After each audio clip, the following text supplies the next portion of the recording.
in trees, in rivers, and wherever else you've decided to manifest as a beacon of love and hope and light to all of us who are fast asleep at the wheel of our own bodies, steering our meaty, fleshy, half-dead carcasses into every beer, whiskey, and genital that we can find. Thanks for luring us out of our stupid, boring modes and into more expansive aspects of the multiverse. We're all so fortunate that you decided to poke your beautiful, flowery head out of infinity into our mundane, boring, and innately tragic temporal existence to show us that it's only tragic if we dig our claws into the illusionary skin of reality and try to keep the universe from expanding. Otherwise, it's a pretty fun roller coaster ride, or a hot tub, or a nice carriage ride through a beautiful park, depending on what appeals to your specific sentiments. So thanks again for that, you guys. And a big thanks to Sure Design T-Shirts. Sure Design T-Shirts sponsors the Duncan Trussell Family Hour. They are a wonderful T-shirt company that exists in Thailand and have figured out how to use quantum nullifiers to remove cuteness from the cutest animals on Earth. At the Sure Design T-shirt company, they have a parade of the cutest little puppies, miniature ponies, miniature pigs. Miniaturized animals are always the miniaturized people march through this nullification beam. They come out the other side, ancient, broken, withered things, hissing at the sun, blind, usually toothless. Quite often they have a massive seizure or rip their eyeballs out from going through this nullification device, which was here's a little trivia fact. It was the inspiration for Stephen King's The Jaunt, which I believe you can find in his book of short stories called Skeleton Crew. But that's neither here nor there. They have a device where cute beings go into the device. Apparently within the device, they experience infinite time while being fully aware. And for us, it's just a couple of seconds. For them, it's infinity. They come out the other end, tottering, teetering, weeble-wobble things. Every bit of happiness and joy sucked out of them and blasted into the cotton that Sure Design T-shirts use to make their incredible T-shirts, which is why the cotton is so soft. And more importantly, it's why the shirts are magnets and attractors for people's attention, because they have within them the stolen essence of some of the cutest creatures in Thailand. And that's why it's amazing that for a very low price, you can have these T-shirts sent over the great ocean and into your house and onto your hairy back or hairless back, depending on your gender and ethnicity. So Sure Design T-shirts. Go there to www.suredesigntshirts.com. Order one of their beautiful shirts. Support them because they support us. And if you put my name in, Duncan, you get 10% off the shirts. And that's an incredible deal. An unforgettable bargain. And one that you should grab hold of now, because at any second the sun snake that lives coiled in the heart of the sun could come bursting out of the sun and devour the moon, which would cause the tides to get fucked up. And I think it would also reverse or compound or extend or annihilate the menstruation cycles of all female creatures on the planet. I don't know what that would do, but it probably wouldn't be good. You don't want to mess with that. And thanks to the moon, which we all know is an egg for a pipe-smoking caterpillar named Freaky, the caterpillar hasn't been born yet. Once he does, everything gets better. But until then, we've got to take it easy and not piss off the sun snake, which is dying to eat the egg. Hi, everyone. And I spent the weekend in Big Bear. I just randomly got in my car and decided to go up to Big Bear and stay in the forest for a couple of days. And it was really, I feel so much better now that I did that. It's amazing. And it wasn't even that great a time to go up to Big Bear. I drove up there in a fucking some kind of Twin Peaks style storm, just fog, and I couldn't see anything, and the roads were curvy, and it was, when I got there, it was snowing. It wasn't like a great time to go up into the mountains at such a high altitude, but it doesn't matter.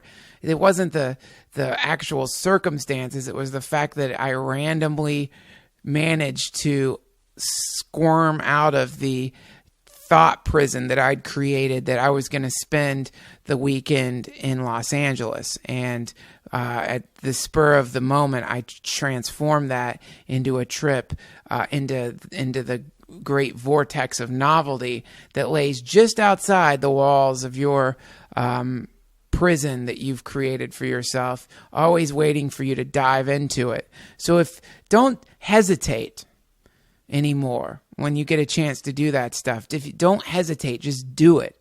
Don't be irresponsible, but if you have the ability, if you have the means, if you have a way for you to do some incredible spontaneous trip that you normally would never do, just do it. Just go for it. Take the leap.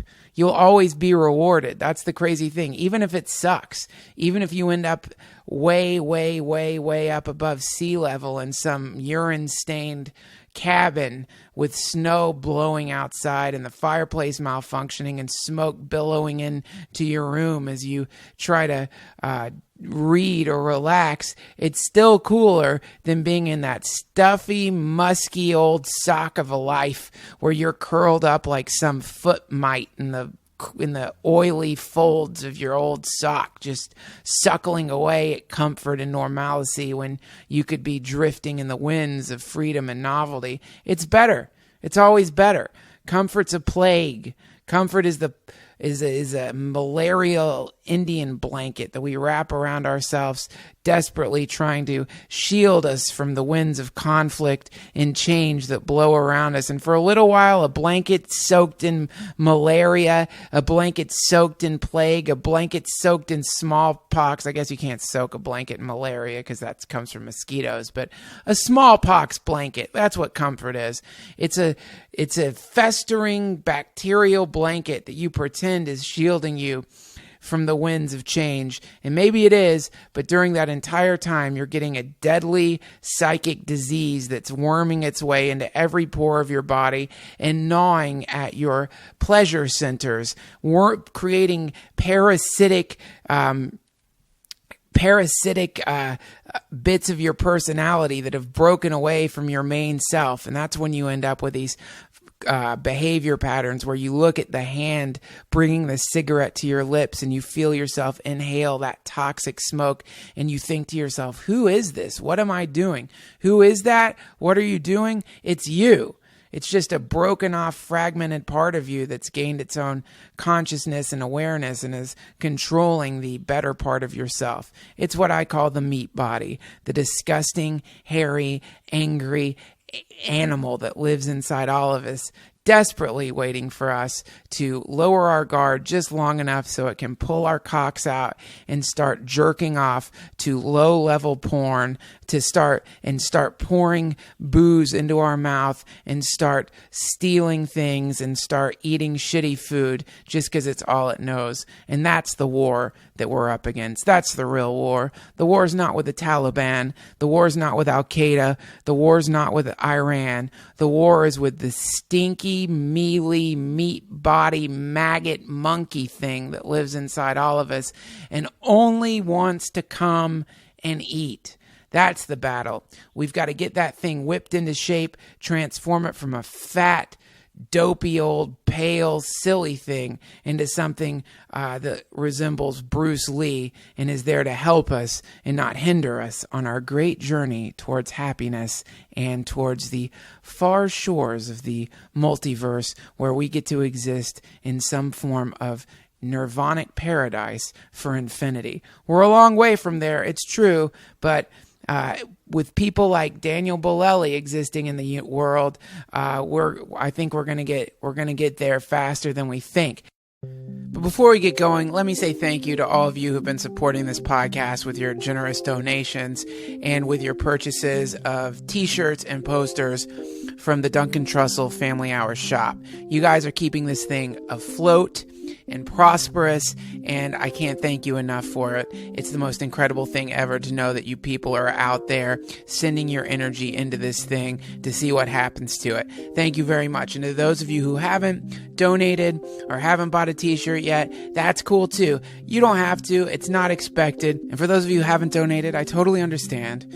You might not be ready at this moment to pour your green energy into the soil of this podcast and help grow a tree that is going to launch our entire species into the orgasmic pulsation of transcendent truth that we are on the verge of getting sucked into. We're going to get sucked into it no matter what. But if you feel inclined, go to DuncanTrussell.com and check out the shop. These t-shirts are fucking awesome.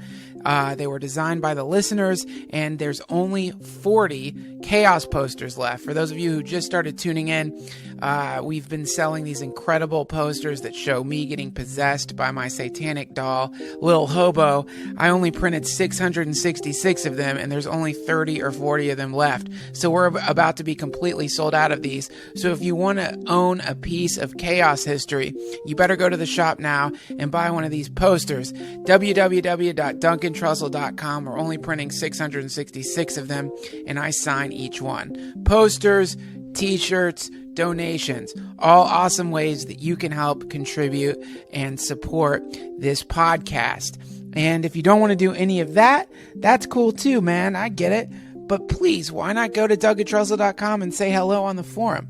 Get in on the conversation that's happening there, because we have got an incredible thing going. We have got a book club. We've got our own Minecraft server. And I believe they've got a Diablo 3 league or server happening over there. If you really want to go under an electronic underpass and smoke the free base from Blizzard, you can do it at my website, DuncanTrussell.com.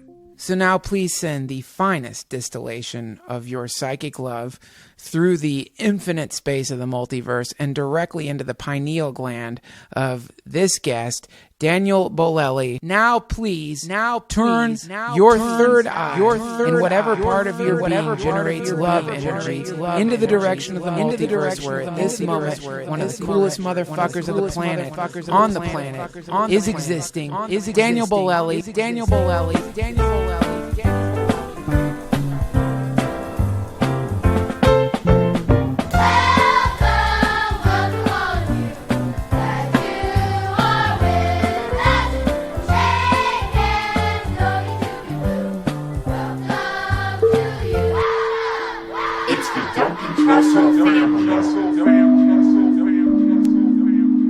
Welcome to the Duncan Trussell Family Hour.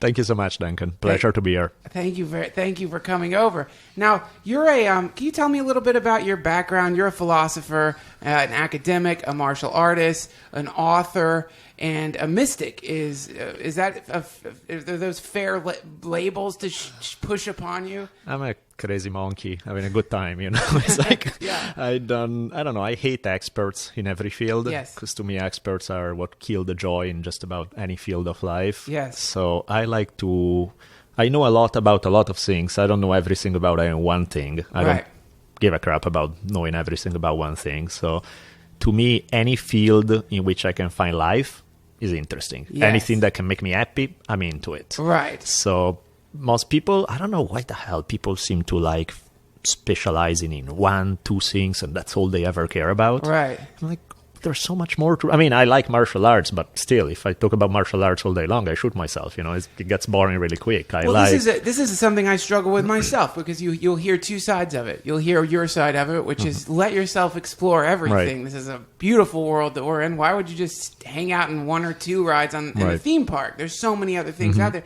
Then there's people like, no, you must focus on one thing only and study that for your whole life. But those are those assholes that will have their voice, right? Yeah. They are going to be like so heavy and annoying. And They're heavy. I mean, and granted, if somebody's doing heart surgery, I don't care that they are a good poet. I want them to do good heart surgery, But other than that, most things in life are not about, knowing every narrow little detail of one thing. Right. And so I dig a million things, and I play with them, and I have fun. Yeah, and right. So for you, it's you're just spreading out. I do that too. I'm the same way. Right. I'm exactly the same way, and I feel guilt about it sometimes. But most of the time, I do find that people who are against that are assholes. And they're always, what is that? There's so many people in the world who seem intent on telling you exactly the way things work and exactly how you're supposed to live. I think it's insecurity. You know, it's people who are scared of exploring real life, and so they have to feel that there's a set path, that there's a clear map that you have to follow, that's the only way to do it. And it's the same whether it's religion, whether it is martial arts, whether it is any field, probably, you know.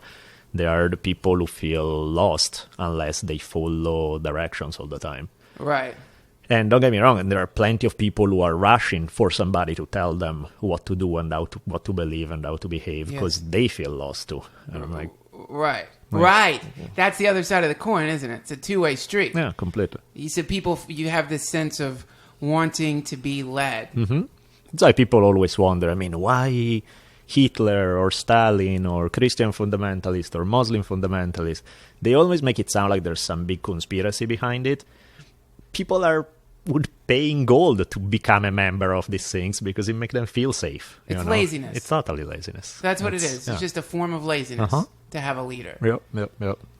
But then there's certain times it's good, you know. Certain times it's good to be led around, like with Mistress Justine Cross, the dominatrix. And I'm sure that is the case. But not in life. Yeah, exactly. Yeah, not in life. But you do need people to teach you. I mean, martial arts, for example, you can't just learn martial arts from a book. No, I give you that. And in fact, but that's to me is a guide. You know what I mean? Is a difference between a dictator and a guide. You know, a guide will show you, I'll show you what I know. It's limited. There's only so much I know. What I don't know, I'll refer you somewhere else. You show me a new way. Cool. I learned something new. You know, that's a good, open-minded way of learning from each other. Right. If it's just, let me reveal you the secrets of life, I'll tell you all about, all knowledge come through me. It's like, shut up. That's bad. Yeah. And some people really do that. Some people, to me, there's two different versions of the people who do that. Mm-hmm. One version I find immensely entertaining. Jim Jones, for example. Oh, yeah. Now, why I find him entertaining is because entertaining is not a word I've yet heard about Jim Jones, but yes. Oh my God, he was such great. He was a showman. He was an entertainer. Yeah. He was like Elvis. He had soul. He was into it. But what's fascinating, because I watch his documentaries sometimes, what's fascinating to me about him is he believed it, man. Yeah. What he was saying, he believed it. Yep. Now that's, to me, there's some nobility in that, even though ultimately the end result of it was an awful moment in the history of cults in the world. But still, what's even worse than Jim Jones is the person acting like that who doesn't fucking believe it. Yep. And is still letting people come and still taking on a flock. Yeah, absolutely. No, I mean, that's somebody who, know how to play the game, know how to exploit people, know how to get money, sex, whatever they want out of it. And it's like, it's obviously evil. It's smart. It's messed up. It's deeply messed up because you've made the decision at that point when you've gone down that path. I guess you've just decided that there isn't anything worth living for. No. There's no point in having any integrity at all. It's just all about coming and getting some cash and dying because you're a soulless piece of shit. I like the way you put it. A soulless piece of shit. I think I'm gonna use that more and more often. Soulless piece of shit. I like that. Because that's as I was studying you and looking over your stuff and your research into the warrior and the warrior archetypes, and this is something something I read in an interview that you did was you said that. It's all about action, not about. It's all about. Lately, I'm just into sweating, right? Yeah, not about talking. And I thought that was really a beautiful thing to say because it's so easy to get waylaid and think that you're doing something when you're doing nothing at all just by studying and reading. Yeah. And I mean, I think it's a matter of balance. If naturally you are this athletic, more action-driven kind of guy, then you should probably slow down and read a book once in a while. Yes. But if you are, a nerdish guy like me by nature, where I'm more like, ooh, let's look at the birds and read poetry and stuff, that is like, okay, shut up, get in a cage now and get something else going for you. It's like, so it's just to round up your personality, I guess. It depends on. And I'd say what you just described is more often the case than the other way around.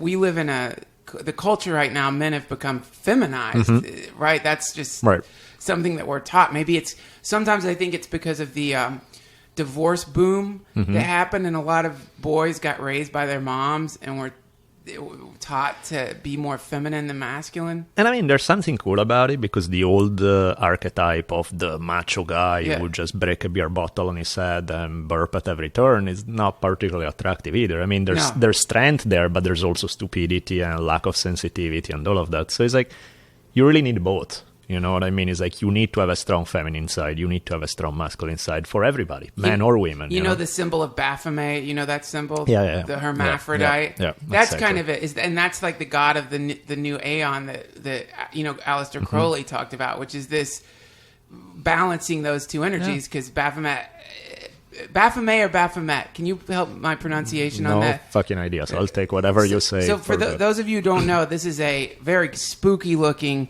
occult figure that is a goat that is a hermaphrodite, pointing up, pointing down, and is kind of a Western occult version of maybe the Tao. It's sort of the balancing of both sides. You don't think so? Yeah, totally. But that's like the Tao on a really bad acid trip, you know what I mean? Because the Tao is a cool symbol. It's like, you look at that, you're like, Jesus, that's fucking scary. You're not going to shit yourself if a Tao appears in front of you. If a Baphomet knocks on your door, you're going to freak the fuck out. Get away from me! It's a spooky figure, but so is a lot of these figures are spooky. Like take Kali, for example. A spooky figure, a representation of destruction and a specific mask worn used to describe a part of the spectrum of life.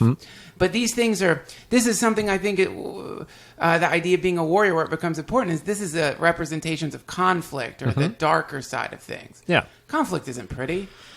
And it's everywhere. It's not, people think that you can avoid it. You can't. It's not whether, not everybody's going to hop off fighting in a cage or something, but at the same time, you're going to deal with shit all your life. There's going to be stuff that try to stand between you and happiness at every other turn, and you need to deal with it. That's conflict. That's what conflict is. Yeah. For you, conflict is recognizing an obstacle, getting in between you and paradise, and kicking its fucking ass. Precisely. That's the game. Exactly. That's the game. Yeah. Because you're not going to... There's no way around it. And so many people are pussies, man. No. So many people are desperately trying to avoid that at all costs.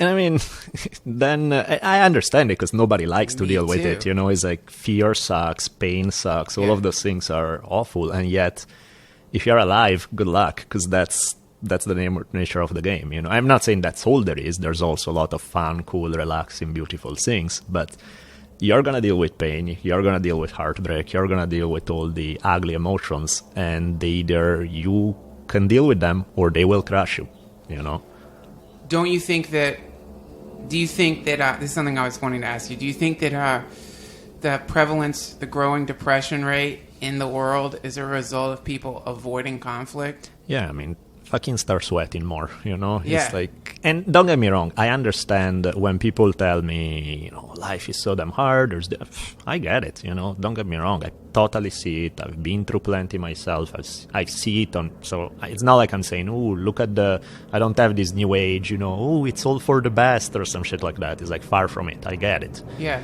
But at the same time, being depressed doesn't help anybody, what I mean? So it's either you shoot yourself because life sucks, and I get it. In that case, go for it. Yeah. Don't whine about it, just do it. Yeah. Or decide that you can deal with, despite all the heartbreak, this and that, you can still find a way to have a hell of a time. Like one of my favorite guys, this Zen guy from the 1400s, E.Q. Sojun, he says, if they throw me into hell, I'll find a way to have a good time. Yeah. And I was like, I love that guy. So it's not denying that there are crap out there, but it's like, I won't let it spoil my mood, But these warrior arcs, yes, I know exactly what you mean. In film and in stories, these warrior heroes are always depicted as people who will take anything from their environment, who will use the negative things emerging in their environment, and those negative things end up being the solution to the greater problem that they were having. Right. They're like master alchemists who are taking lower level elements and transforming them into gold. That's what a warrior is doing. It's taking this thing that we all avoid at all costs, exactly, and shifting it around. Yeah, because I mean, right before we started, you were talking about, getting the control freak vibes and being, and to me, I've been a control freak all my life. Yeah. And then I realized that doesn't matter how tight I hold and how I try 17 different things to avoid crap, it's going to happen anyway. And I have no control over it. And I mean, in some ways, it's an ugly realization, but at the same time, it's liberating. Because then that, even your worst fears is like, they'll probably come around. So what? Right. At that point, you either shoot yourself or you relax. It's like, well, then I have nothing to be afraid of. Yes. It's like, and so the very same thing that's the worst horror is what in some way liberates you from, because you're not afraid anymore. You're that's the way it's going to be. Yes. Because here's the thing. What's worse? A fight, a battle, a temporary battle. How long does a fight last in reality? How long does a fight really last? A temporary battle or a lifetime of fear? What's worse? Exactly. Spending every day dreading this thing that you're afraid is going to rear its head and avoiding it at all costs, or storming into that fucking cave and chopping its head off or dying in a glorious battle. Exactly. If we fail, let's fail heroically. Let's do it well. And this is why this is the story of like how it's so. And I never understood this when I was younger, because I was, I didn't have any one in my life who really taught me this about conflict or fighting. But you begin to understand this idea of like how dying, like in battle, is the best way to die, because you're dying a hero. You're dying overcoming instead of weak and just accidentally, rotting away.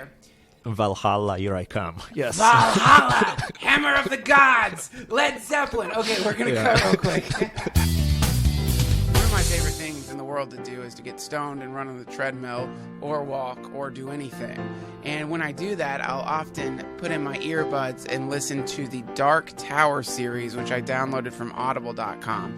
The Dark Tower series by Stephen King is one of the most psychedelic, mind-bending stories that I've ever read. It's definitely my favorite series of all time. I put it over Tolkien, over Dune. I'm sorry, but I love it. I'm a Dark Tower nerd. I know all the characters, and if I ever met Stephen King, I would probably start weeping and say some esoteric thing like, there are other worlds than these. The books from audible.com are read by someone who sounds like Clint Eastwood. It's incredible. The whole series is incredible, and now I'm proud to announce that we're working with audible.com, which means that if you go to audibletrial.com/family hour, you can get a free audiobook download, which means you could download the Gunslinger, the first in this series, for free. All you have to do is sign up for a 30-day trial period. And I guess if you don't like it, you could just cancel it. So there you go. Go to audibletrial.com/family hour and sign up, and you get a free download of an audiobook.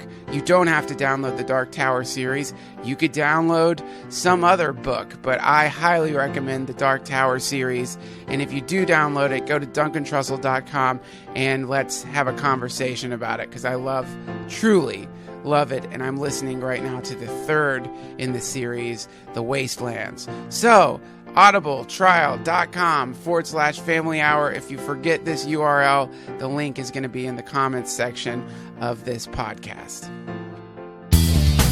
Okay, so the Hammer of the Gods, Valhalla, fighting in battle. I wanted to see if you could help me reconcile two completely different religions from two different parts of the world.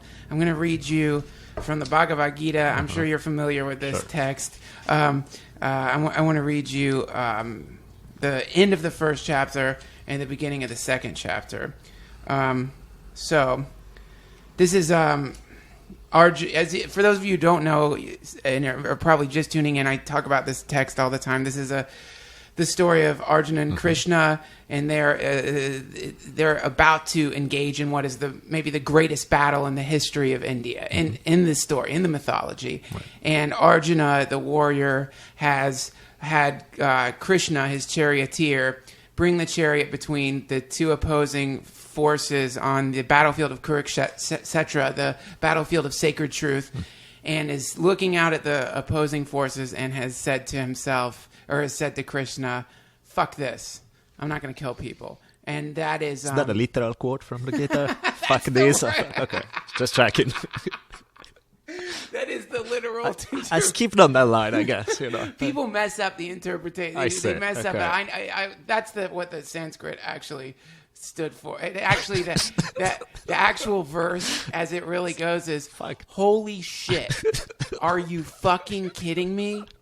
You want me to fucking kill all these people who I know, who are fathers and brothers and friends? Are you out of your fucking mind? Fuck this, I'm not going to fight." That's the real... I think you should rewrite it. In your new translation from Sanskrit, I love it. And he also says, "Christ, I'm shitting myself right now." I think he said that too.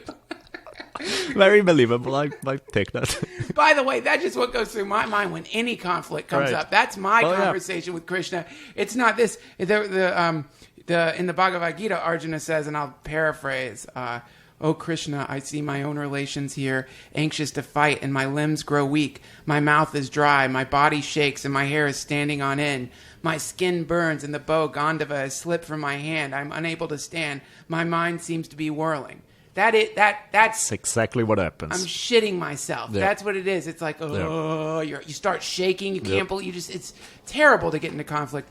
And so then this chapter ends.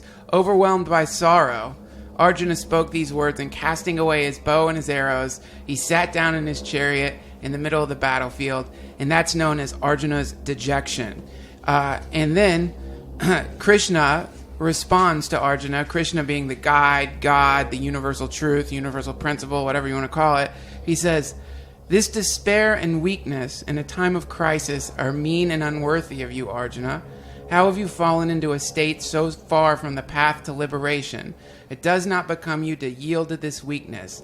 Arise with a brave heart and destroy the enemy." Damn. Yeah, that's... Wow. This is reconcile this for me if you can. So we have this. This is a clearly saying, get the fuck up and fight. Right. What are you doing? Yeah. You're a warrior, fight. How do you reconcile that with the New Testament and Christ saying, turn the other cheek, carry your enemy's coat, love the Lord your God with all your heart, mind, and soul, love your neighbor as yourself? How do you bring these two ideas together and find some balance between the two? Depends on which mood you wake up in, I guess. No. Right. No, I mean, they both make sense. Clearly, in practical terms, it depends on the context. Because, if you're just going out and say, I'm just going to bash everybody's head who's standing in my way, you're a psychopath. And there's an issue there. If at the other end, if turning the other cheek is all that you ever know, and you are this gentle, sweet person, which is great, it's nice to hang out with you, but at the same time there's no choice there. You know what I mean? Because you're not capable of going out and kicking ass, the only thing you can ever do is being this mellow, peaceful guy, which is nice, but it's not really a choice. You're saying Jesus didn't know karate? Well...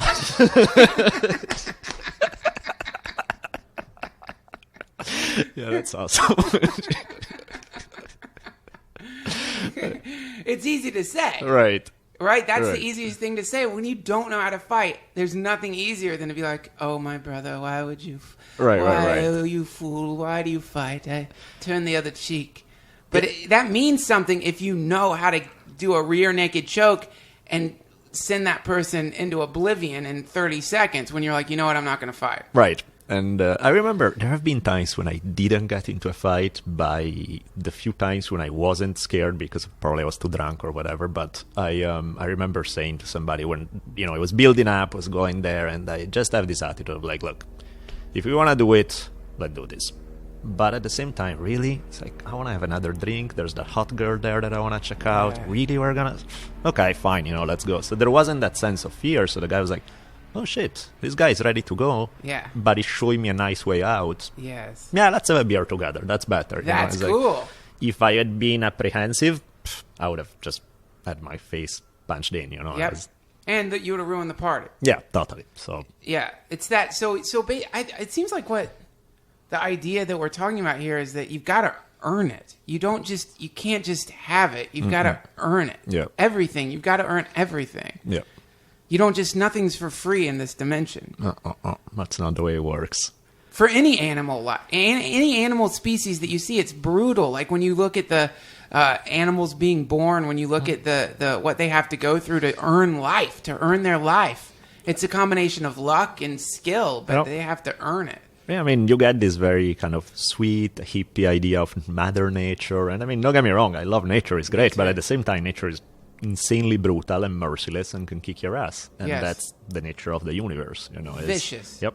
Baphomet, the goat-headed being, Kali, carrying the heads of the gods around her neck. Yep. This is the thing people want to... This is the part of the spectrum of life people want to avoid. Of course. Who the hell wants to deal with that on a daily basis, And I really think this is why people are goddamn depressed. I really think, because it's like... I can remember... not that long ago, I was terribly depressed. I wasn't doing anything, and it was all about avoiding conflict, all about avoiding pain, and it just gets you fat. Absolutely. Because and in the end, you fail anyway, because you can't. You know what I mean? Doesn't matter how hard you try to avoid it, you're still gonna get there. And so at that point, really, you just shoot yourself, because you say, I can't deal with it, it's too much. And then I get it, it can be too much. But so you think suicide's a viable option in those cases? Totally. I completely respect it. The samurai. You're talking about, how do they say it? Harry Carrot? What do they call it? Seppuku. Or seppuku. Yeah. Seppuku, which is... Tell me about that. Yeah, that's a lovely Japanese tradition where you stick some 12 inches of steel in your stomach, you twist left to right and then upward. These guys are not into dying easy. And, their act of ritual suicide is insanely painful, where you literally disembowel yourself, and then before you can, because again, Japanese being Japanese, before your face start contracting too much and getting all weird and ugly looking, then your friend who's standing behind you is going to chop your head off with a sword. How nice. I know, sweet. And I'm like, damn. I mean, that's, I guess, their way of saying I'm sorry when you fuck up. If you mess up, that's what you do. And any kind of loss. So I mean, of course, if you take it that far, you're a bit insane, clearly, and there's a level of fascism involved that's scary. Right. But at the same time, there's something noble about the idea that either I live honorably, I live in an awesome way, or I can check out at any second. If I can't live the way I want to, boom, I'm out. Right. And I respect that. It's too many people leave and they are already dead. You know what I mean? It's like never born. Yeah, it's like either leave or be dead. Don't annoy me just going around. Yeah. You get me stuck in traffic this way. It's like, get out of the way already. Yeah. Well, I'll tell you, man. Here's the thing. For those of you listening who feel like you're dead and feel like you're depressed, I think that what you'll find is that the moment you start just experimenting with integrity, the moment you start playing around with the idea that you can pull yourself. See, I have this idea. This is something I want to talk to you about, a personal trouble that I'm having. I have this idea of that we exist in a multiverse, and that there are infinite numbers of possibilities, infinite timelines all happening at once, that time is a bit of an illusion, and that there are all these nodes of possibility, and if you tune into the specific node of possibility and then fight your way there, overcoming any obstacle standing in between you and that node, then you can enter into paradise, Valhalla, Shambhala, whatever you want to call it. So I had the symbol that I've been using to describe the dead state that you're talking about is the harbor of sorrows, which is where people are stuck in a harbor. They don't realize maybe that they're even on a ship. They don't even know that they have the possibility to travel. They don't know they can get out of the harbor. They think that they're stuck. The ship's in disrepair. Maybe they're overweight. Maybe whatever. Maybe they're addicted to heroin. Maybe so. The idea is fix up the ship, set your sails, and head out into the great open sea. And what you're saying is, and if you don't want to work on your fucking ship, check out. Sink it, yeah, asshole. exactly. Yeah, absolutely. There's too many ships in the harbor. Now, so here's okay. I'm sorry, I didn't mean to cut you. Oh no, I was gonna say, most of these come to me from when I was a teenager. I remember one of my grandmas came to visit, and my mom for like days in a row tried to make her happy. And my grandma was like, you know, if she win a trip to Hawaii, she would be like, yeah, but Hawaii in this time of the year kind of sucks, Yes. and the airplane's full. It's like nothing could ever be good, right? Yes. And so days trying to make her happy and finding just shit thrown back at you. After a while, my mom just sat her down on the couch and said, you know what, Mom? If you are that depressed, yeah, I am. Okay, I get it. And if you don't think that life can get better, no, it can't. It's awful. It's like, okay, I understand that too. Tell you what, if it's that bad, I'll help you kill yourself. You know, we'll do it safe and easy in a way that you don't hurt and you can check out. Or you quit whining and I'll try to help you be happy. I'm going to help you either way, but pick one, because this is annoying. Wow. For the next month, we didn't hear one peep out of her. She was all happy and thrilly. And I was like, wow. So it ultimately choose, you know, 2 doors, pick one. And That is intense. No. And what your mom did was heroic. That was a warrior. That was vampire slaying. yeah, I spent the rest of the day going, oh my God, my mom is awesome. I can't What an believe she incredible said example. that. Yeah. An incredible example. And how often do we run into these people who no matter what arises into their whatever phenomena arises into their subjective universe, it's always bad. Mm-hmm. No matter what. They've got shit in their soul. Yep. They've got what is that? Why are people like that? I don't know. I mean, I get it, because don't get me wrong, it's not like I'm judging it from the outside and not knowing what that feels like, because I've done it so many times. I've like get into depressive funks and start seeing everything negative and all of that. And I think that's fear too, because it's like, if I paint it horribly, then whatever comes may not be quite as horrible. And then it's like weird mind games they are playing with yourself to try to, you know, cower in a corner, make yourself feel a tiny bit better and avoid too many blows. Yes. And you can't avoid pain. So it's cowardice. Yeah. Is that what it is? That mind state of dismissing everything in the world as bad? It's a form of cowardice. Yeah. Yellow belly. Yeah. That's what it is. Yeah. A case of the yellow bellies. Right. Because it's like, yeah, you got burned by fire and then now you stay away from anything that's hot. It's like, well, I mean, I get it. Yeah, it hurts, but Right. then don't leave. Right. Yeah, it's because really you're not alive anyway. Yeah. Yeah. And that is the invitation to. This is exactly what in the Bhagavad-Gita. This is what Arjuna is saying. It's called Arjuna's Dejection. And earlier in that chapter, he says, "I'm going to go in the forest and live like a monk. I'll be a beggar." That's what he says. I'll just go and be a beggar. And Krishna said, "You obviously don't understand." Right. Because you're going to fucking die no matter what, man. Yep. That's the idea. Like, it doesn't matter if you go into the forest. If you go into the forest and live like a monk, these people are still going to die on this battlefield. These people are still going to be eaten alive by the dragon of time. Yep. So, what are you doing? Come on, get up. Get up. Like, Get up. that's a cool speech. I like that one. Yeah, I love it too, man. It's like I took you to fucking Disneyland, kid. Right. We're in Disneyland. Why are you weeping? Do you know how expensive this place is? Yeah, exactly. Shake it off. But here's the question I have for you. So, I spent like the last 3 months or so really working hard to get my life together and really like making myself wake up early in the morning, having goals, setting out like a list of things to do every day, exercising all the time. And I experienced a rebirth, I'd call it. My life suddenly became 1,000,000 times more vibrant. But now I've come upon another problem, which is what if there's a kind of apathy there's a kind of like, how do I put it? You overcome, and like, okay, so if we use the ship idea, you set your sails, suddenly you find some wind, your ship is shooting off across the sea, but then it's so easy to get off course. Oh yeah, of course. During the second part of this thing, it's so easy to get distracted and waylaid and fall into those old patterns. Yeah, that's why, as much as I like variety, it's also good in life to have some things that are solid, that you have some rituals that you go back to, that they is like turning the light back on, it's like you rekindle the fire, something that, because inevitably everything, doesn't matter how good it is, it's not going to last. After a little bit, it's going to go away, and unless you know how to light that fire back on, then you're back in the dark. Right. So you need to have whatever that is. For some people it's working out, for some people it's reading some cool books, or you listen to some music, or you take an acid trip, whatever, Yes. People are different, but something that does it for you, Right. something, and preferably 2, 3, or 4 things. So if one that day doesn't work, you have another one. Yeah, you need to, because nothing lasts forever. Nothing lasts. No, of The course fire not. goes out. Totally. I love that, because it really is like a fire. You don't just light a fire once. No. You got to keep at it, unless it's a goddamn nuclear Yeah, reactor. exactly. But yeah, You're usually screwed. it's gonna go. It's gonna go. Yeah. So you're always perpetually in the struggle to relight the fire that you initially lit.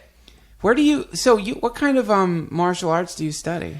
It's funny, Ben, because with martial arts, I started out having this, most people start out with too much testosterone and they just want to punch somebody, and then they mellow out and they start reading books about it.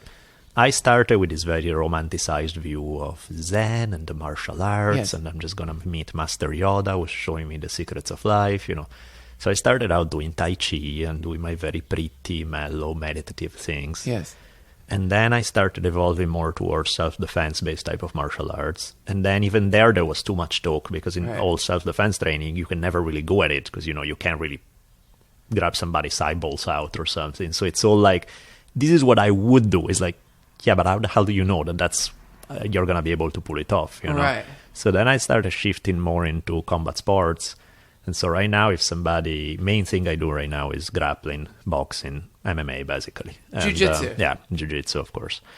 And so when somebody start talking too much philosophy about martial arts, I'm like, let's shut up and wrestle, okay? Right. We're done. Let's go for it. Yeah. I get too many words already in my day as it is. Let's have a moment of just pure action and nothing else. Right.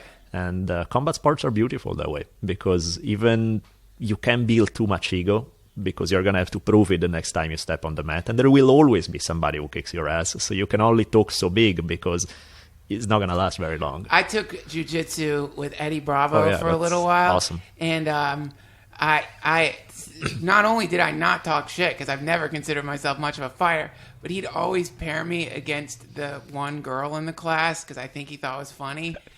I didn't mind. She was cute. Nice. But she would totally kick my ass, man. There was once it doesn't matter your gender. If you know, it turns you into an anaconda, essentially. Yeah. If you're good, yeah. If you're good, you're just some sort of, I don't know, you see the best grapplers.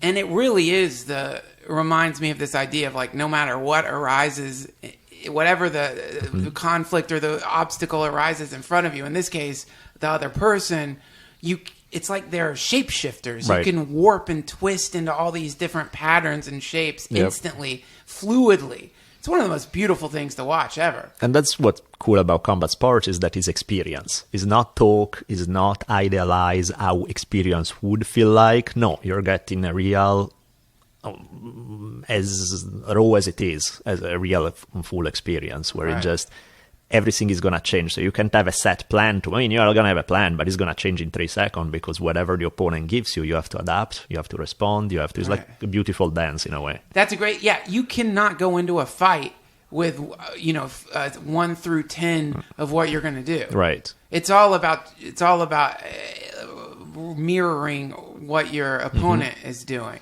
Yeah, I mean, it's good to have a strategy as far as, this guy is strong in these areas, I want to take the fight in this area where he's weaker. So it's good to have a plan, but it has to be a flexible plan, because he's going to throw things at you that change the initial dynamics. So it's not going to work out exactly the way you have it in your head, unless you are God, in which case you don't even need a plan, because you could beat him by snapping your fingers, That would suck to have to wrestle God. By the way, who had the most Abraham had to wrestle God, right. Is that right? Yeah, I think one of his kids. But he is a biblical character. Who was it? It was this is one of the Jacob. Was it Jacob? I think it was Jacob. So the angel climbs down Jacob's ladder. Isn't that the story? And they wrestle, and he displaces a rib, and as an award, he's given what? He's given I think the promised land or something. There's a big reward, and also the story of maize, isn't all that about wrestling? The Great Spirit comes down and wrestles with... Which one is that? Corn. The story of corn. Didn't the Great Spirit come down and wrestle with...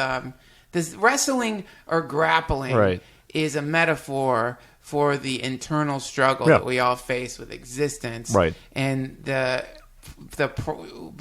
think in both of those stories, some injury happened to the mythical figure. They were wounded in some way from leglock God. God. Yeah, you're wrestling with God. You're gonna get like your shoulder's gonna get thrown out or something. Yeah, man. That's the to me, martial arts and my brief experience with them. I've been wanting to start taking classes again, but my brief experience with them, it teaches me something about, because I love reading philosophies. I love reading the Bhagavad-Gita. I love reading about Taoism. I love reading Aleister Crowley. I love reading all this stuff. But you begin to realize, like, but you're just, what is that? What is that? Until you start applying the ideas to life, you might as well be reading romance. No, I have the same thing. I mean, I love reading. I get so much out of it. But if that's all you ever do, Jesus, man, get out of the house sometime too. It's like, there's life out there as well. But we have these dogmatic religions in the world right now. We have these fundamentalists who aren't adapting to the environment. No, of course not. And again, to me, is that enormous fear of life, enormous fear of everything that drive people to want certainties, even when there are no certainties. Because, I mean, what the fuck do you know what happens after you die, or how the universe works, or, there are a million things that we don't know and we'll never know.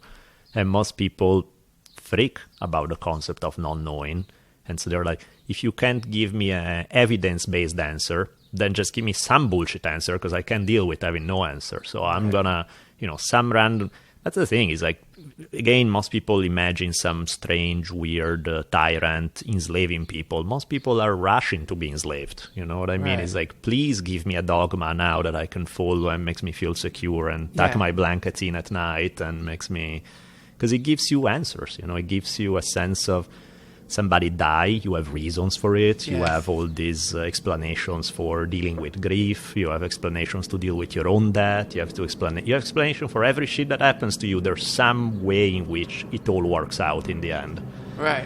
If you don't believe that, then you have a tough thing to deal with, because it's like, shit happens, maybe for no good reason, and you have no control over it. Welcome to life. Well, isn't that bigger? Isn't that a bigger God? Like that God? Isn't that a more interesting God? The God, a God that is beyond reason, a God that's beyond human logic, a God that's beyond anything you can imagine. God, so many songs have been sung about this story. The story of, man, what's his name? God just decided to fuck him up. What's his name? Job. Yeah. Job. Yeah. Just a great guy, wonderful, had a farm, lots of nice kids. Yeah, that's like one of the most perverted stories ever. Like, God and the devil have this contest where the devil is like, I bet that if you just throw enough shit at that guy that you say is the most faithful, whatever, he's gonna renounce you and he's gonna turn to me. And God is like, let's see, I'll fuck his life up. And he starts throwing, kill his kids and ruin his life in every conceivable way. And it's just like, what the fuck, man? That's the reward you get for being faithful. And the best part I get is that at the end, when he stay faithful despite all this shit, then God will make it all right by giving him new kids and a new wife. And I'm like, that's great for him. What about the kids you just killed? What about them? How do you make... I don't know. No, it's an awesome story when you realize that Satan won that story, because basically God's just this easily manipulated dumbass. Like I dare you to fuck his life up. I dare you to fuck up your most devout follower. Yep. Satan's like, watch, I can make God do anything. He can do anything. He's just a dope. Yeah. He's just a fucking asshole.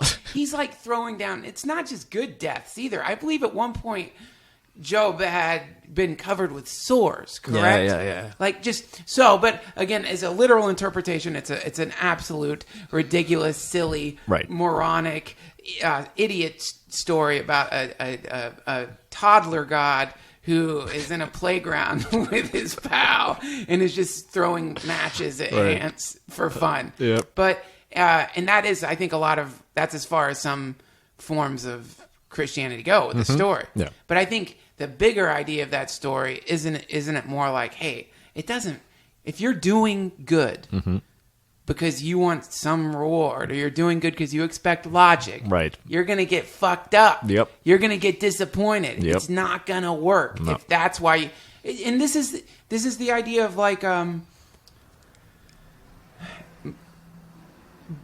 getting caught up in the turbulence, the momentary turbulence that rises in your life.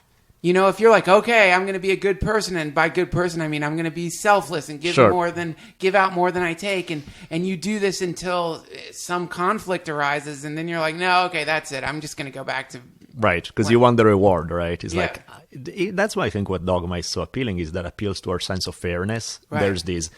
If I do this, then these good things will come. Or if I live the life, or if I swear Jesus is my guy, or whatever, then I'll go to heaven. There's a reward, and it's like the way you train donkeys. You know what I mean? It's like carrot and stick. It's like, if you are a good boy, I'll give you the carrot. If you're bad, I'll whack you on the head. And that's how you learn, and people like that because it feels reassuring. You know what to do. If I do the right things, then I'll be rewarded, and life will be okay. Right. And it's like, got a surprise for you. A big surprise. Not the way it works. Not the way it works. No. But this is the thing. When you base your rewards on things in the material universe, you're going to be disappointed. Right. But there's another transcendent joy that you can get that isn't Absolutely. grounded in space and time. That's why people think, like, if you don't believe this shit, then you're going to turn into this evil bastard who's selfish and is going to screw everyone over, because if there's no greater system of morality that, with Santa Claus watching you in the sky, rewarding the good and punishing the bad, then if you don't have that, everybody will be an asshole who's trying to rob their neighbors. And not really, because, some people will, but the point is, if you are a half-decent human being, you get a lot out of it by doing things, not because there's a great reward afterwards, because the very act of doing it makes you happy. It makes me happy to make somebody else happy. You know what I mean? It's I don't need... it would be nice if they give me the gold medal and my life is set after that, but you have to... Are you going to do those very things anyway, whether you're going to be rewarded for it or not, because you like to? Yeah. Or... Because in one case, you're just an asshole who's forced to become good by this... cop. Exactly. The cop in the sky who's forcing you to be a good guy. Yeah. In which case, you're just an asshole in disguise. Yeah. You're just you're kind of a coward anyway. Yeah. If you don't want to do it, you should try to disarm the fucking cop and do whatever the thing is that you're wanting to do anyway. Be evil. Precisely. If you're wanting to be fucking evil, be evil. Yep. Go for it. Don't be a pussy and act nice because some invisible guy's got a gun to your head. Yeah. Mouth fuck that nun, you coward. If that's your thing, right? Go for it. But I think that it's like when you were saying that, it made me think of like a bee. When a bee is flying into a flower to get pollen, it's not thinking, I'm fertilizing flowers. It's probably just feels good to the bee. I always get the sense that the bee's getting off and swimming around in that flower because it's like a psychedelic, awesome mini bounce for bees. Like those things you get for your kid at their birthday or something. It just looks fun. Yeah, totally. The bee this is fun. Yeah. I like doing this. I don't care about it probably isn't even thinking about the larva. Well, it's not thinking about anything. Right. It's just a fucking bee. Just a dumb bee. But if it could think, that's the idea. People get so caught up in the future reward. Right. Instead of the present reward. Yep, exactly. And again, it goes back to that idea of, I don't know, people's morality puzzles me. It's weird. I have a very flexible morality on one end, but at the same time, like normal social rules, I'm like, I don't know, I'm stuck on my teenage years or something. So if there's a legal way of doing things and there's an illegal way to do things, somehow the illegal one seems so much more fun most of the time. But at the same time, because I have a flexible morality, I also have a few things where I'm never going to fuck with them. It's like if I give you my word, I'll go samurai if I fuck up. You know what I mean? It's like my alternative to breaking my word is sticking 12 inches of iron in my belly. Right. If somebody gives me their trust, I'm never going to fuck with that, you know? And as much as humanly possible, I'm going to try not to hurt people because it sucks. Because it's just not because somebody tells me, because it feels ugly, looks ugly. There's something that... So those things I'm going to touch. But everything else, I feel, if it doesn't break any one of these three things, everything else is fair game. Yeah. You know how I look at it, man? I look at it as like anchors. I look at it as if if you've got this ship and you're trying to sail towards this destination, and then you want speed. And I think that these actions, when you do some shitty thing to a person, I think the most specific example for a guy, or one easy way to know what is like when you trick a girl into fucking you and you don't really like her. No, that's fucked up. It's fucked up. You know, you trick a girl into fucking you. You just want the physical pleasure of fucking the girl. You make her think that you like her, and then you end up with this intense karma because now you've hurt this person, and inside you feel like shit. Yeah. You feel bad. Now you've got this anchor on your ship, and it's slowing you down towards this final destination. You know, it just slows you down to feel bad. Totally. No, and I agree. It's that's the kind of stuff that, for being all the, quote unquote immoral, in the sense that I don't follow most traditional morality, that's the kind of shit that enrages me. I feel like, why do you have to be such an asshole to just hurt people like that? You know, and that really bugs me. Because it is violent. Yeah. I mean, a lot of times when guys are I call them pussy guys, guys who are just like, I like a girl. I mean, by the way, I do this too. I don't do it like that. Right. Some guys do it with aggression. Yeah. Like a girl walk by and it's like, look at that bitch. Right. Oh, check out that bitch's tits. But they're mad. I know. They're angry. They're angry at her tits. Yep. They're like, why are you mad at these wonderful I know. Tits? I'm like, I want to go on my knees and worship. Why are you such an asshole about it? Yeah, totally. I got it. What is that? Yeah. I don't know. I mean, so many. I don't know how it works on the other side from women's standpoint, but from so many men, there's this weird double standard between what they want and whatever weird morality got implanted in their head early on. So, like the way most guys talk about women, and they are all, on one end you want sex, on the other end they are all like talking shit if women sleep around. And I'm like, are you kidding me? Sluts. Yeah. Like, to me, speaking a weird brand of English, some words are strange to me. So when they first introduced the word slut to me, I was a slut. Yeah. I'm like, that's somebody who freely gives away sex somewhat indiscriminately. It's like Mother Teresa. It's like a philanthropist. He's a humanitarian. It's a good thing, right? And instead it was used in all this very vulgar, ugly way. I'm like, are you kidding me? That's like the goddess of mercy. Yes, it is mercy. Yeah, it's like giving their gifts. You should worship that woman. Yes, you should. Bring them flowers. Bring them offerings. Bring them fruit. Yep. But why in the name of God would you try to make that person feel terrible about such a kind and beautiful act? So I hate most guys. I feel like, are you kidding me? Why do you have to be such an ass? I don't know. It's just... I hate most people, men, women, animals, whatever. Yeah. But still. Well, a lot of people are on autopilot, Right. But I think with guys, what happened is,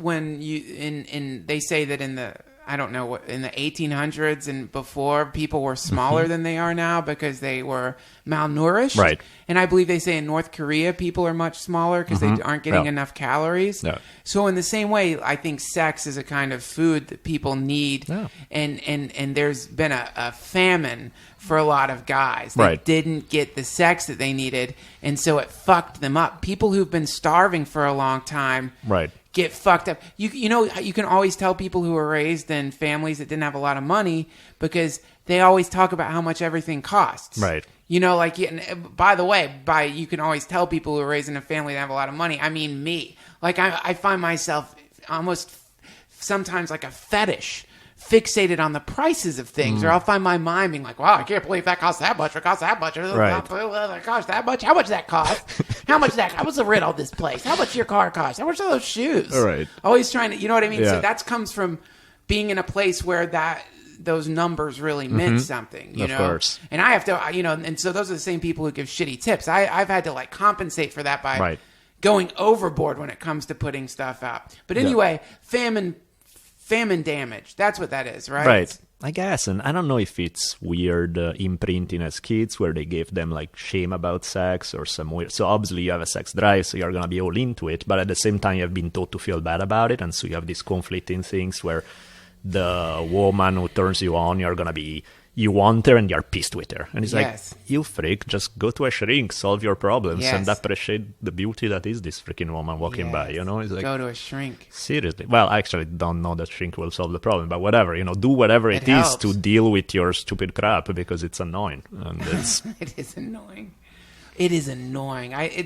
Anyway, it's a very annoying thing, but this is, I guess this is just part of like plenty. I know a lot of guys out there are listening to this right now, recognizing that quality in them. But it's tough, man. It's hard to be a good person. It's hard to overcome your shit. yeah. We've got fucked up rudders. Our ships, the rudders are all messed up. That's why to me the warrior thing is interesting because, I mean, it sounds so fortune cookie-like to say, you know, the real conflict is within or some shit. Yes. You know? But at the same time, it's real because most of it is, you know, fighting externally trains you to deal with adversity, to deal with the fact that things are difficult, that they are hard, so that then you can deal with your own shit, which is ultimately way more important than punching somebody's guys off, you know? Like, Yes. Great, you knock somebody out. Good.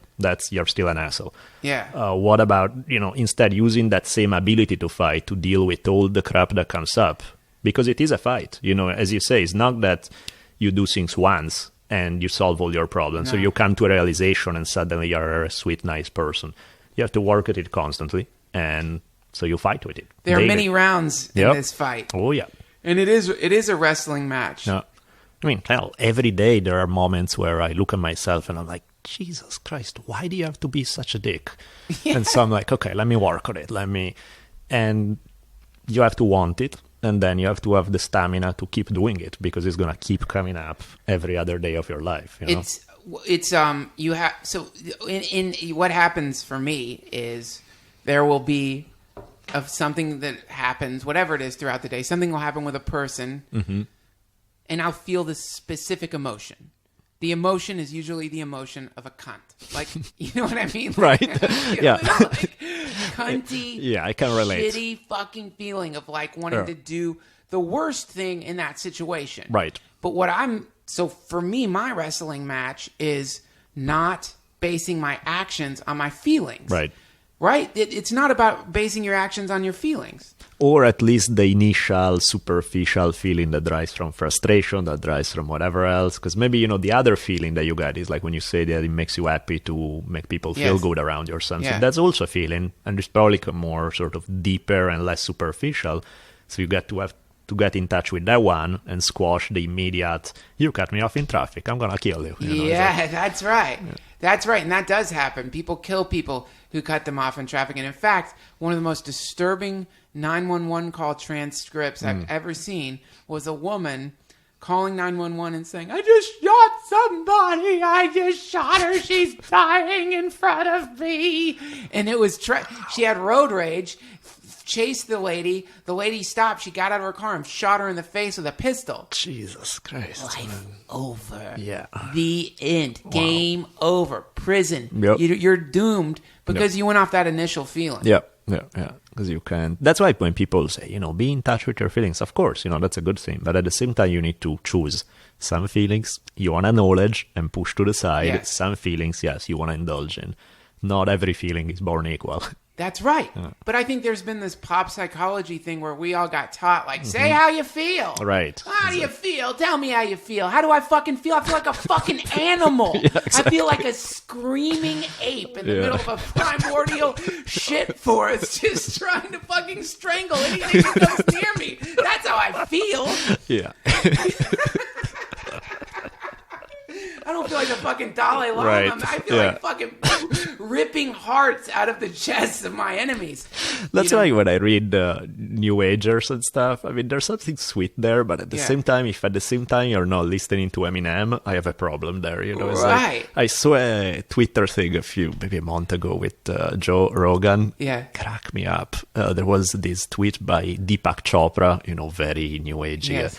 and he's all like, I forget the exact words, but something along the lines like, when you achieve pure consciousness, no problems will exist, so no solution will be needed. And he's like, ooh, wow, mystic. And Joe wrote, well, if you achieve pure consciousness, but somebody kicks you in the balls, you still have problems. It's true. I thought it was awesome because it's true. It's exactly true. Yeah. And because this podcast, sometimes I do go into the New Age side of things, and I like to talk about the New Agey stuff. Sometimes I will swing to the other side and go super negative. Like me, I had a podcast with Tim Heidecker. I don't know if you get a chance to listen to it, because it's one of my favorite ones I ever did. Right. But it's just a passive aggressive fight between me and Heidecker for fun for an hour. And so I got some messages after that from people that are like, well. For someone so spiritual, you sure seem like a dick. Right. It's like, fuck you, I am a dick. Well, it's part of life, yeah, right? Absolutely. That's why when people talk, precisely because I like that stuff, it pisses me off when people turn it into a Disneyland version of the real thing. You know, to me, spirituality is playing in the mud with your kids. That can be spiritual, you know. Yes. It's not just going in a lotus position, thinking positive thoughts. Right. I mean, that's cool too. Fine. But if you balance it with other things, otherwise that's bullshit. You know, you're lying to yourself. Yes, you are. And you're not getting the full, it's like you're not getting the full experience of life either. Exactly. Some of the most supposedly spiritual people who claim to be spiritual, when you meet them, they are a million times worse than someone who's just like a bar fighter. Yeah. There's some poisonous, noxious quality to them where they're all sweet and flowers, but somehow you just feel bad around them. They're like making you feel guilty or dirty, or it's like, come on. Because it's an act. I mean, you can't be that way 24/7. Nobody is. It's like, it's bullshit if you try to be that. And people who try so hard to be that way in every second of the day, never acknowledging other things, you go nuts. And you put on, you are putting up this face in front of everybody, and maybe even in front of yourself. Maybe you believe it, but inside you have this weird shit that's going on all the time, and it's going to drive you nuts. It's like, Catholic priests being like, celibacy is the way to go, and think that way all the time. And soon enough, you start checking out little boys, It's like, so it's healthy to acknowledge some shit, deal with it, bring it in the open, and deal with it, you know? Yeah. But, it's funny, man. Because if you don't, you can find your face buried in an 8-year-old's asshole. Yeah. Because you didn't fucking deal with it. Exactly. Now you're dealing with it in a horrible way. You got to bring it out, man. You got to bring it out, or fucking toddler assholes will turn into magnets for your face. Lovely. Lovely image. It's dangerous. Right. It's dangerous, but this is the problem when you've got a parasite. Right. When you have a parasite, if you have I don't know, have you ever seen videos on the internet of people who have parasites in their stomach? And it shows like a scope goes down there, and you see the worms kind of like just zinging around in there. You can't ignore parasites. Right. You can't ignore the parasite inside of you. Well, definitely. You gotta have a sit down with the parasite. Yep. And talk to the damn thing. That's why to me it's healthy to go and punch a heavy bag or go work out, bring out aggression in a safe way, in a cool environment where you can, you express it that way, feels good, gives you a good body, you get a good workout, that's great. You don't deal with it at all, it will come out where you just stomp your kids when they, spill milk on the floor or something. That's the thing about people who are into the martial arts.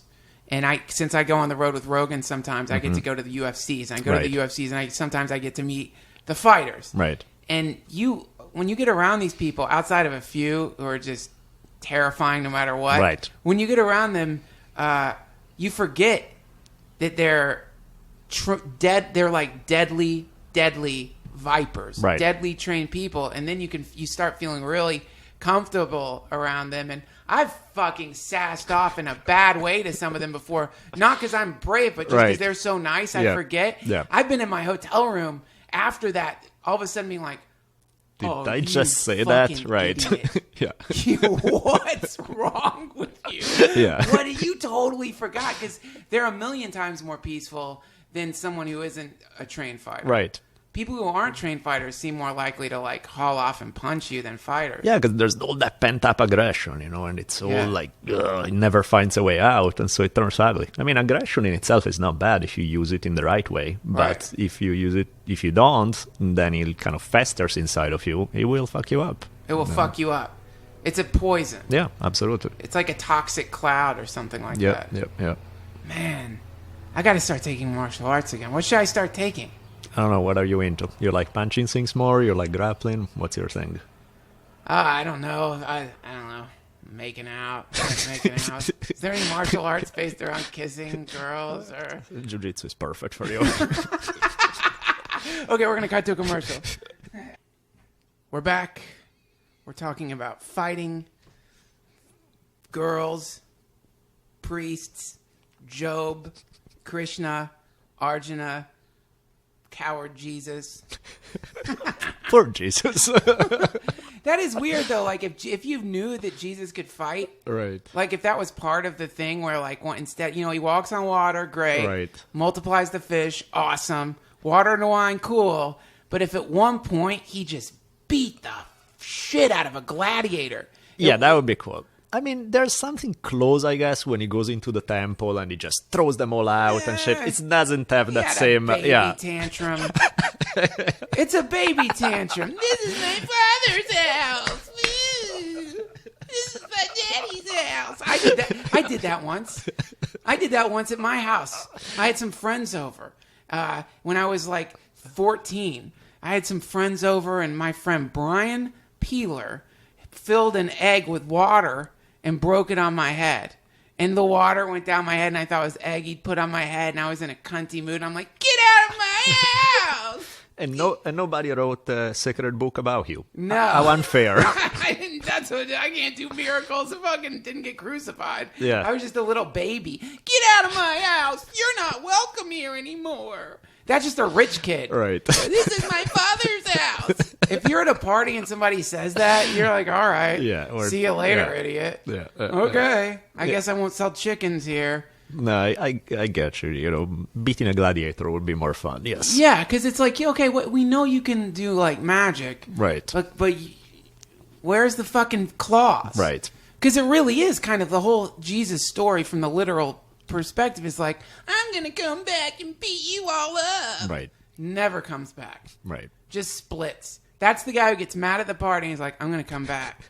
I'm going to come back. And you just fucking wait till I come back. Because I'm going to come back as a lion. You'll drown in blood. Yeah, you're gonna drown in blood. There's gonna be a plague. I mean, nothing. Just gone. Gets in the Hyundai and is gone. Back to the day's end to jerk off to cheap porn or whatever he's doing now. I feel bad for the early Christian because the early Christian really believed that it was going to happen any minute. Right. And so they were like, every minute was like, the end of the world is coming. The end of the world is coming. It's like, well, you can only say it for so long. After a while, it's like, okay, maybe not. Maybe tomorrow. not. Right. Maybe he was wrong. Right. Maybe but I think that Jesus did say, he did keep saying, at least in the Gospels, he did keep saying, I'm gonna come back, right? Yep. Big time. He said that all the time. Yeah. Well, I kind of like the Gnostic idea of it, or the idea that like here's the problem. Literal interpretations are destroying the world. We all want literal. We all want everything to be on the level. We're tired of symbols. At the same time, when you come up with a cool myth, it would be good if the deeper interpretation doesn't seem completely at odds with the literal one. Right. Maybe you can come up with a literal one that's pleasant, and then you can have a deeper one that's even cooler. You know? But if you come up with a literal one that's horrendously fucked up, yes, people are going to be thrown a bit off by that, you know? Yeah, you're right. So, oh my God, you're right. This is like... I always try to justify it by being like, yeah, but the deeper meaning of it, it's like, fuck the deeper meaning. You were talking to monkeys. Right. When you're some kind of hyper-dimensional alien that flew down here and let the monkeys kill you is some kind of story for them to live by. Right. But that you were God.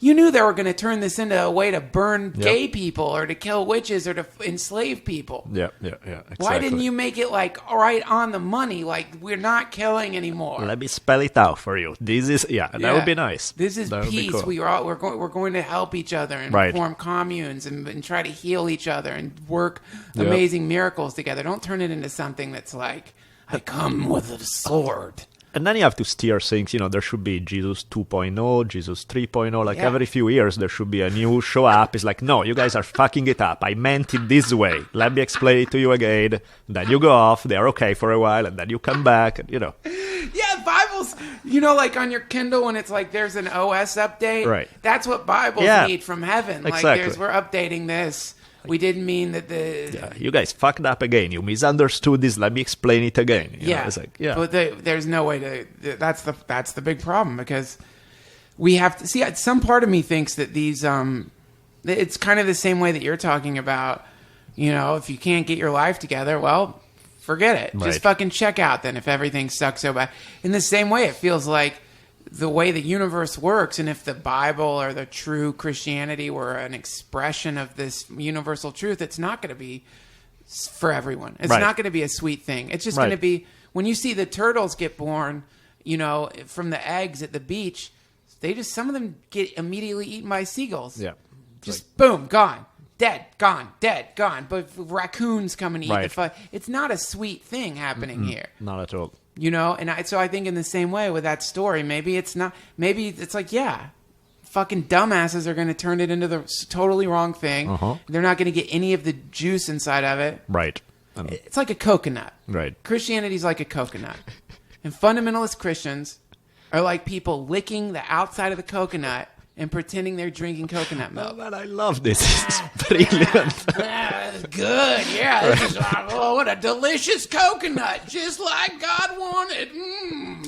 What are you doing breaking open that coconut and drinking the milk, you pagan, evil son of a bitch? I love this. Fucking, you gotta break that coconut open, you know? People don't want to do that. They're lazy. Right. They're fucking lazy, man. But at the same time, if you're God, fucking design a coconut that's not so damn hard. You know what I mean? It's like, it can be a little work, but not like the opposite of what's inside. You know what I mean? I do this thing in my act that sometimes I do this satanic ventriloquist act. Right. And it's really uncomfortable. And in the crowd, there's people who will get it, and then there's people who don't. And I feel like part of the act is not just me on stage, but it's also people getting to enjoy the expressions of horror and confusion on the faces of people near them who don't get it. Right. So maybe that's part of maybe that's part of the fun. If we're going to embody God as this kind of thing, maybe God's like, look at those, look, right. Look at them licking that fucking coconut. They're getting splinters in their mouth. No, if it was just about them, I would have no problem with it. I think it would be hilarious and it would be funny. When you start burning people at the stake and they are getting burned, that bugs me a little more. We still end up with Loon, don't we? Yeah, We end exactly. up with a loony God. Yeah. Loon. Yeah. That's dumb. Come on, man. What are you doing? But, this is something where, like, I don't know the exact quote, but Nietzsche talks about... how we need the idiots as a kind of pull-up bar, I don't know the exact quote, but it's something about the idea that you want the people who are weak, you want the people who are cowards, you want those people so you can, as negative examples of what not to be. Sweet old Nietzsche, right? Yeah, we don't want just the good, do we? Right. You don't want just like the people, the developed people. You want to be able to look at like the schlubby, cowardly, selfish people, so you can look at them and be like, I'm not going to be that. I think I'm bugged by the percentages, though, because if you was, you have the examples that kind of keep things in perspective. I'm fine with that. I get it. The fact that that's often the majority, that disturbs me a bit. The majority of people are foolish. Right. The majority of people are foolish. When you look at human history, so much fucked up stuff all the time, being the name of the game, essentially. And, there are plenty of good exceptions, but they are certainly not the majority for any length of time. I feel like, man, why sink into the lowest common denominator all the time? Why is the average so damn low? I feel like, I don't know if it happens to you, like a bunch of things that I do, I feel that when I get good feedback, or like I teach, for example, I teach class, and sometimes I teach a shitty class, I feel like crap, I feel like, I'm sorry guys, I'm out of it today, and like, what are you talking about? It's great. And I'm like, no, it's not, it sucks. And then I look into the next classroom, and I look what the average look like, and I'm like, oh my God, my shittiest day is better than that. Right. But that doesn't, it's because the bar is so low that it doesn't take much to be above it, Oh, yes, you're right. So I feel that, like, if the bar was a little higher, that would be more fun for everybody. In the world of blind men, the one-eyed man is king. Right. So, but, I know what you mean. I kind of think of it from the point of view of, like, Yes, the bar is low right now. Yes, mediocrity seems to be the way to be. And in fact, it's almost fashionable to be mediocre these days. But so I kind of think of it from the point of view of like, okay, what if Earth is like a spaceship? Mm-hmm. And you know in the movies where the spaceship starts malfunctioning or something, and all of a sudden the stasis pod will open up for one or two people, you know, like the computer's like, psh, and then the thing opens up and they're like, what the fuck? I guess we're already here. Oh, wait, we're not here. We're in the middle of deep space and the machine's malfunctioning. I think maybe that's what it is. Is like you can like some people kind of come out of this trance in the middle of of this long journey, evolutionary journey that we're on. Right. And when you see, then the imperative becomes, okay, I got to be a little empathetic with these fucking cunts around me because they're in a ambient haze. Right. And in fact, that's, by the way, me doing the opposite of what I was saying, because I'm being all like whiny and judgmental about, look at those assholes who are so mediocre or whatever. And it's like, yeah, okay, now you recognize it, deal with it. Who cares? You know, you're not helping anybody by saying you suck. You're not helping yourself by going around. I'll tell you this, it feels good. Yeah, I'll tell you this, it fucking feels good, and you get a little bit of satisfaction out of it, and you might as well do it because it's what's inside of you anyway. When you see it, you're like, are you fucking serious? You're really like this? You're actually totally focused on yourself and have no sense of wanting to help anyone around you, and you're fucking thinking you're a good person? Mm-hmm. You're a dumbass. It's fun. You need that fuel. It gives you the fucking, this is my father's house! What the fuck? You need it, man. You need it. No, I mean, you're right. Getting it out there is cool. Indulging for too long, after a while, is like, okay, cut that one out. You know, you got it out. Now let's move on to, you know. But you need that initial, when you really start waking up, man, you need that initial, like, oh my God. Yeah, because you need it. It's kind of like, this is something I meant to talk to. I wish I'd talked. You definitely must come back. I wish I'd talked to you about this more, but I wanted to talk to you about Sun Tzu's Art of War, and I wanted to talk to you about where he says, know your terrain. Of course. Right? Yeah. You have to know so in that sense, it's like we need to first understand the terrain that we're in. Mm-hmm. Absolutely, because that's as good as it is to adapt to things. Unless you know what you're going to be dealing with, you're blind. You know, you're kind of lost. You want to. That's why having a recipe is good. Knowing the terrain is good. Having a general map is good. Then it's good to be able to adapt. You need both. You know, if you have absolutely no clue what you're getting into, purely relying on instincts may not be the best thing. No. If you only go by the book, then you're a rigid asshole who's gonna get fucked by things as soon as they change a tiny bit.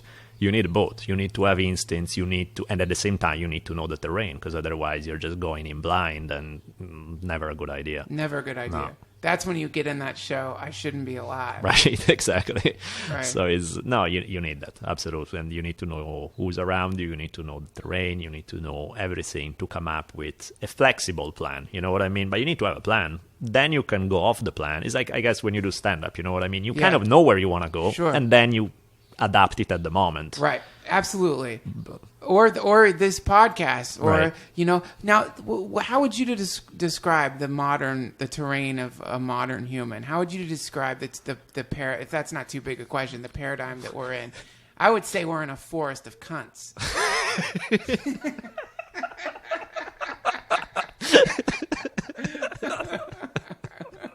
Oh man, I mean, I can't top that. You know, I'm just gonna stay in a respectful silence, because I mean, what else can I say? but how do we deal with this? We need that. This is the thing. We need direction. What do we do? If you're writing a guidebook to what to do if you wake up in a forest of cunts, what's this? Should you wake in a forest of cunts? Probably. Well, it doesn't matter. You are in it anyway. So whether you should or not, exactly. We can spend the day going, I shouldn't be here. This sucks. It's like, well, but you are. So deal with it. So deal with it. Yeah. So what do we do? Oh, man. No, I mean, that's what to me is... I'll go off on a tangent, but this is a cool story. So there's a cool Zen story. I love this to death. Is a guy who's not having the best day of his life. He's kind of like the Zen equivalent of Job, I guess. Is this guy who was wandering in the forest, and all of a sudden he realized there's a tiger stalking him. And so he starts running and the tiger is chasing him. And he gets to the, he's thinking he's getting away, but he's getting really to the edge of this cliff. And he's like, oh shit, the tiger is coming. What do I do? So he climbs onto this vine and pull himself a little bit down. So the tiger is on top looking down at him. And, he's like trying to figure out, well, at least I'm not getting eaten. Now what do I do from this point? Right. At the same time, because his day is not going bad enough already, he looks down and he sees that there's another tiger at the bottom of the cliff that's going like, waiting for him, Yeah. So it's like, oh, fuck, what now, Again, his day is not quite bad enough yet, so he noticed that there are 2 mice who are beginning to munch on the vine he's standing on. So it's like, I'm fucked in every way, right? Yeah. And right at that point, he noticed there's this amazingly ripe, red, beautiful strawberry just barely out of reach, right? Yeah. And so he's like, I can try to hang on. What can I do? I can do this and that to try to... Or if I swing myself, maybe I can catch that strawberry, but then the odds are even higher that I may fall.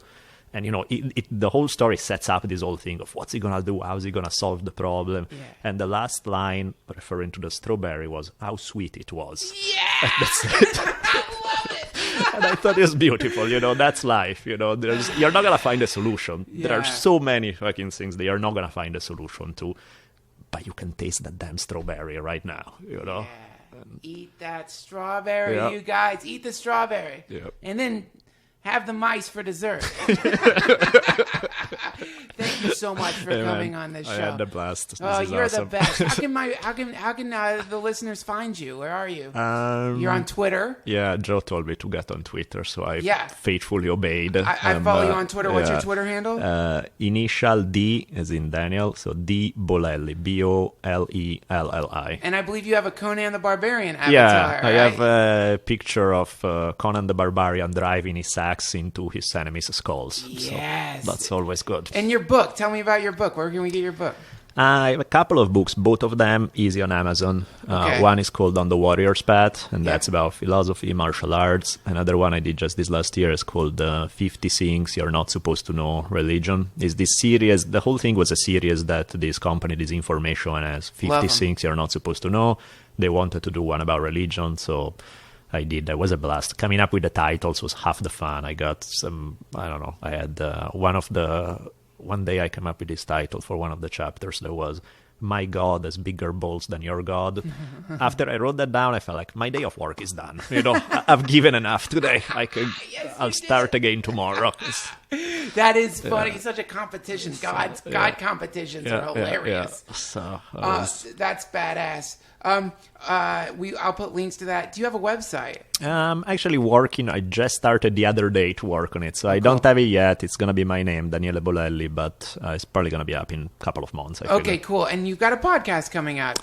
That's what a lot of. I mean, it's been great. After being on Joe's podcast, a lot of people were really cool, really sweet, and nice to me, and they are telling me, "Start your own damn podcast, start it. I'm like, okay, fuck it, I'll do it." So it's gonna be probably not like maybe a monthly, not that often, but like once a month or something. And I'm thinking again late summer to get it going. All right, cool. Well, it's been an amazing pleasure. Thank you. Thank you so much. Great. Okay, bye.